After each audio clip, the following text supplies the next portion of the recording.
दोस्तों परसों सुबह कानपुर में जो एनकाउंटर हुआ है, जिसको एसटीएफ ने विकास दुबे अपराधी को मार गिराया है, और उसके बाद से उसने बहुत सारी अपनी सफाइयां भी पेश करी हैं, बहुत सारे स्टेटमेंट्स भी हमने वीडियोस भी देखे हैं, उसके न्यूज में भी आया है। लेकिन फिर भी लोग इसको फेक एनकाउंटर यानी फर्जी एनकाउंटर क्यों कह रहे हैं? हालांकि वो एक गैंगस्टर था, बहुत बड़ा अपराधी था, ऐसे लोगों की मृत्यु दंड ही दिया जाता है अदालत के द्वारा भी। लेकिन फिर भी अगर उसे जिंदा पकड़ा जाता तो शायद बहुत से लोगों के नाम, उससे हाई प्रोफाइल लोगों के खुल जाते कि किन लोगों का संरक्षण उसको मिल रहा था, और इसके पीछे बहुत सारे पॉलिटिकल लिंक्स भी खुल सकते थे। लोगों का ये भी कहना है, मीडिया का भी कहना है। तो ये वीडियो आम लोगों के साथ साथ लॉ के स्टूडेंट के लिए बहुत इंपॉर्टेंट है, तो बिना स्किप किए लाइक करें, शेयर भी करें और पूरा देखें।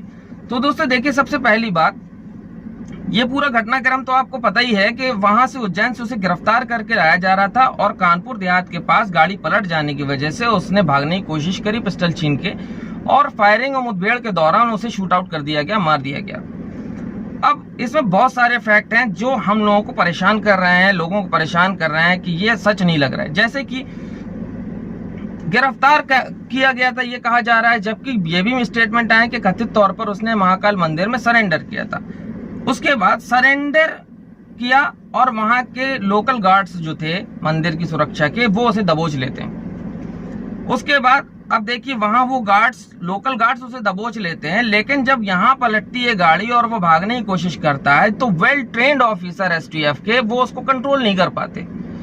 एक साधारण गार्ड उन्हें कंट्रोल कर लेते हैं, लेकिन एसटीएफ उसे कंट्रोल नहीं कर पाती और उसे जान से मारना ही बेहतर समझती है। उसके बाद वहां से जो सारी पुलिस की फॉर्मेलिटी पूरी होने के बाद उसको लेकर के निकलते हैं, तो गाड़ियों से लेकर के निकलते हैं। जबकि ये बात चल रही थी, प्लानिंग चल रही थी कि विकास दुबे को चार्टर प्लेन के जरिए लेकर के आया जाए। तो इतना लंबा सफर 1200 किलोमीटर का इन्होंने गाड़ियों से तय करना क्यों सही समझा, जबकि वो इतना कुख्यात अपराधी था। उसके अलावा जब वहां से लेकर के निकले तो वो गाड़ी कोई और थी जिसमें विकास दुबे के साथ लेकर के निकले थे, शायद सफारी है, ऐसे बहुत सारे स्टेटमेंट्स आए हैं। और जहां पर पलटी हुई गाड़ी दिखाई जा रही है, आप उस फुटेज को देखिए, उसमें वो गाड़ी महिंद्रा की TUV 100। ये रास्ते में ये ऐसा क्या हो गया कि गाड़ी भी बदल जाती है, ठीक है। उसके बाद पूरे रास्ते 1200 किलोमीटर सफर करके, पूरे रास्ते कहीं कोई चेकिंग नहीं होती, मीडिया की लॉबी इनके पीछे चल रही थी, कहीं कोई चेकिंग नहीं होती। लेकिन कानपुर देहात के जस्ट पहले जो टोल प्लाजा पड़ता है, वहां पर मीडिया कर्मियों को रोक लिया जाता है चेकिंग के लिए, और इनको निकाल दिया जाता है एसटीएफ की टीम को। अब जब मीडिया कर्मी फ्री होते हैं जांच के बाद और उसके बाद आगे बढ़ते हैं फॉलोअप करने के लिए, तो उनको खबर मिलती है कि इस चेकिंग के विदिन 30 मिनट के दौरान ये सारा कुछ माजरा हो गया। गाड़ी भी पलट गई, एसटीएफ ने मुठभेड़ भी कर लिया और उसको मार भी गिराया। तो एक तो ये चीज शक पैदा कर रही है कि कहीं नहीं रोका गया, मीडिया को वहां क्यों रोक लिया गया। उसके अलावा पुलिस ने ये जो बताया कि गाड़ी उनकी संतुलन खो बैठा और पलट गई। ये गाड़ी जहां पलटी है वहां आसपास कोई बस्ती नहीं है, जिसकी वजह से कोई आई विटनेस नहीं है जो इस बात को प्रूव कर सके कि हाँ गाड़ी वहां पे असंतुलित होकर पलटी थी। जो आसपास के लोग हैं उन्होंने जो स्टेटमेंट दी उससे यही साफ हो रहा है कि यहाँ पे ऐसी कोई हादसा होने की आवाज उनको नहीं सुनाई थी।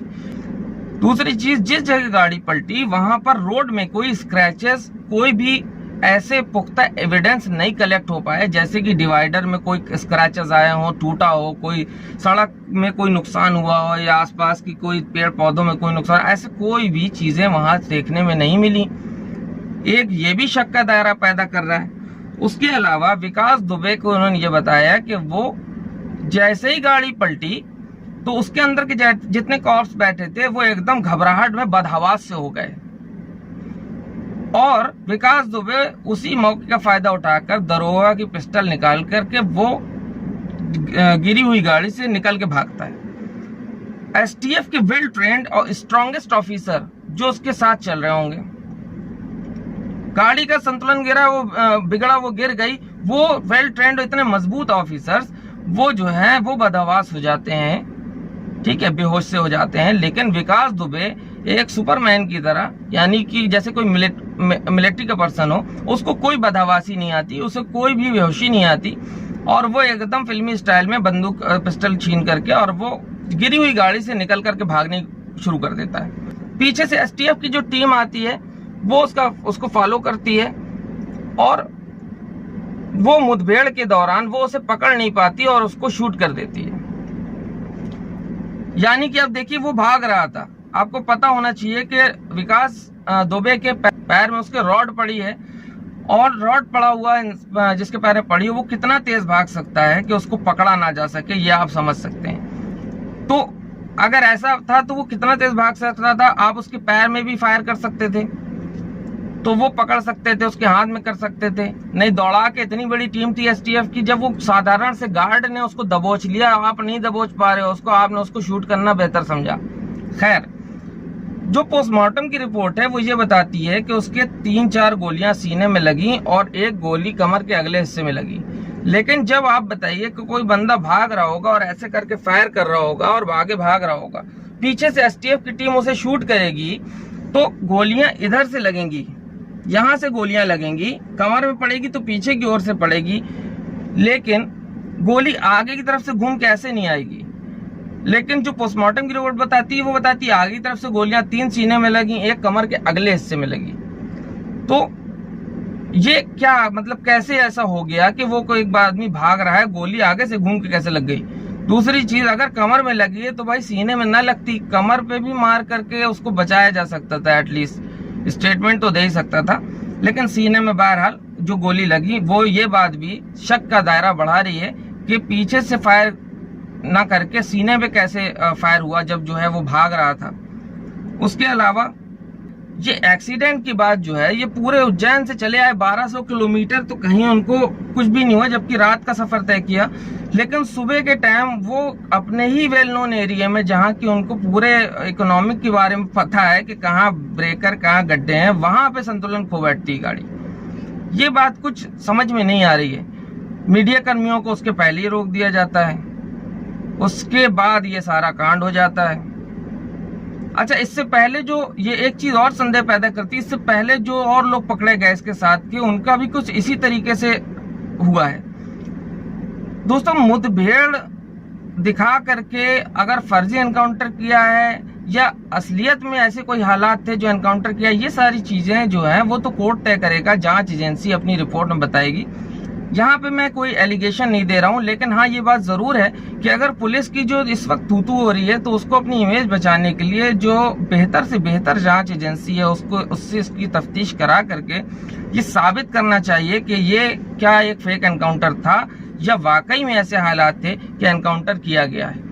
क्योंकि जो हालात हैं, जो लूप पोल हैं, वो तो ऐसा ही कुछ बता रहे हैं और बहुत से आपने स्टेटमेंट देखे होंगे लोगों के जिसमें ऐसी चीजें उठाई जा रही हैं। जो भी ऐसे लिंक है जो उसको संरक्षण दे रहे थे उनके नाम सामने आ जाते और आने वाले वक्त में कोई और विकास दुबे शायद पैदा नहीं होता, लेकिन उसकी कहानी खत्म हो गई। विकास दुबे के साथ बहुत सारे राज भी दफन हो गए। विकास दुबे को जब गाड़ी में लेकर के आ रहे थे तो हथकड़ी तक नहीं लगाई गई थी। इतना खूंखार अपराधी जो 7-8 लोगों को मार सकता है, उसको बिना हथकड़ी के आप लेकर के आ रहे थे। अगर हथकड़ी लगी होती तो क्या वो भागने की कोशिश कर पाता? ऐसे लॉ में तो ऐसे जो इस टाइप का जो क्रिमिनल रिकॉर्ड रखते हैं उनको हथकड़ी लगा के ही लाया जाता है। इतनी बड़ी चूक एसटीएफ ने कैसे कर दी? 4 पुलिस वाले बता रहे हैं 4 घायल हुए, कभी 3 पता चल रहे हैं, और वो किस तरीके से घायल हुए मुठभेड़ में ये भी साफ नहीं किया जा रहा कि उनके ऊपर अगर विकास दुबे की तरफ से फायर हुआ है, गोली चली है, तो उनके कहाँ पे लगी है गोली, आगे की तरफ लगी, पीछे की तरफ लगी है, किस एक्चुअली क्या घायल कैसे हो गए, ये सारी चीजें क्लियर नहीं हो रही। तो ये सारी चीजें बहुत सारे शक को बढ़ा रही हैं। बहरहाल कोई एलिगेशन नहीं दे रहा हूं मैं, आपको सिर्फ जानकारी दे रहा हूं ताकि इसको बेहतर तरीके से समझ सकें। और हमारे लॉ के स्टूडेंट्स के लिए भी ये एक बहुत स्टडी करने वाला केस है, उनको भी बड़ी हेल्प मिलेगी आज की वीडियो से। और अगर वीडियो आपको पसंद आया है तो ज़्यादा से ज़्यादा इसको शेयर कीजिए और कमेंट करके अपनी राय दीजिए। मैं आपका दोस्त फरहान अख्तर, एक बार से फिर हैव अ ग्रेट डे।